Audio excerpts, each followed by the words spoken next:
Hello guys, in this video I'm going to show you how to share an item in the Bimba Lola application. The first thing you need to do is enter the app. After you are done with that and you are in the home page, you should look at the top of your right corner, and close to that you will find the search bar symbol. Press on it and here you can just search up items, for example shoes.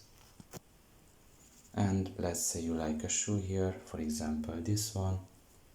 You can click on it and check out every detail about it, and if you like the price and the details and you want to share it with somebody, you can just press on the share option, and you can share basically this item in the following apps that appeared here. For example, you can save it in Google, you can share it with Asana, with Slack, and with the other apps. So pretty much this is all about it. I hope this video was helpful to you. Thank you for listening and see you next time. Bye bye.